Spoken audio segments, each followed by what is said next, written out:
Salut! Ça va? Yes. Moi je vous remercie, je vais très bien. Aujourd'hui, je vais effectuer une critique d'un film qui s'appelle...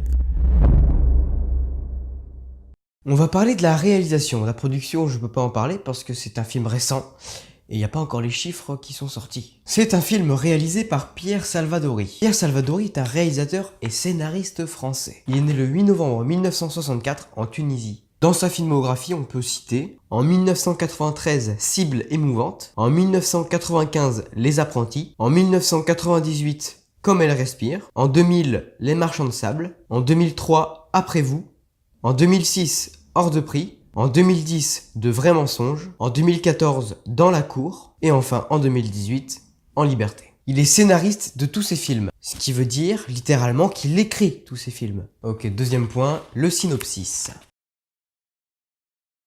Donc je reprends. Yvonne, veuve d'un super flic qu'on va appeler Tony, découvre que son défunt mari était corrompu et sans scrupules. Dans l'espoir de réparer les erreurs de ce salaud, elle connaît des situations délicates. Et on passe tout de suite au troisième point. Je n'ai absolument pas de nom à ce troisième point, donc je vais appeler le point ventilateur parce que j'ai pas d'inspi. Donc le troisième point sera découpé lui-même en plusieurs points. Le premier point, la répétition. Le deuxième point sera sur Antoine. Le troisième, la police. Le quatrième, déguisement. Et le cinquième, mensonge. Je m'attaque donc au premier. Dans le film, il y a une scène que j'appelle la scène de l'histoire du soir. Et cette scène, elle se répète, mais avec plusieurs variantes. Donc elle change à chaque fois qu'on la voit. Cette histoire, c'est Yvonne qui la raconte à son fils. En fonction de la situation mentale d'Yvonne, c'est l'histoire qui change. Au début du film, dans cette histoire, on a une représentation assez héroïque de Tony. De Tony, c'est bien le super flic. Hein. Il faut préciser comme ça, après vous avez bien dans la tête et tout. Au moment du film où Yvonne découvre la connerie, la bêtise de ce policier, l'histoire change. Et dans l'histoire, le policier est représenté du coup plus comme une victime ou quelqu'un qui se fait battre et qui se fait comme ça. Ce qui est bien avec cette scène, c'est qu'avec l'histoire qu'Yvonne raconte à son fils, elle arrive à lui faire comprendre la bêtise de son père. On passe directement au deuxième point.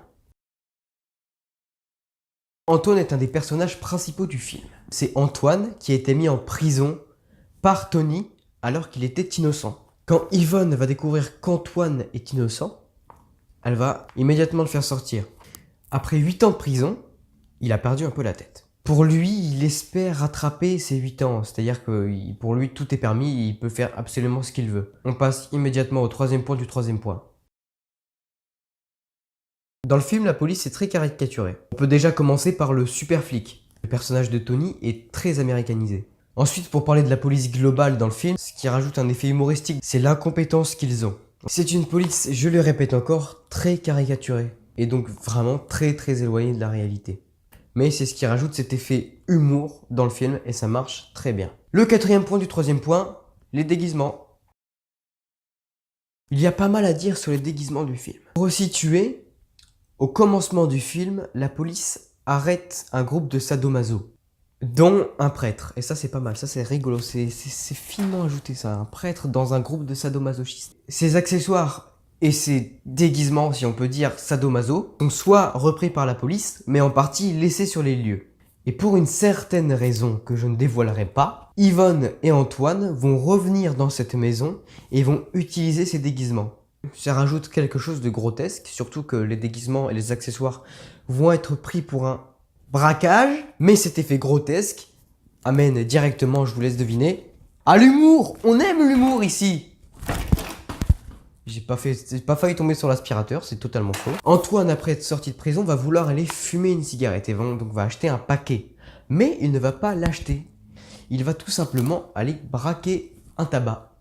Et pour braquer ce tabac, il va utiliser un sac plastique troué. Et ça, c'est assez rigolo. Sinon, à part ça, les masques et les déguisements sont les accessoires sexuels. On peut citer une bite ou pas? Non. Et on passe directement au dernier point du troisième point qui s'appelle mensonge, si vous avez bien écouté le sommaire.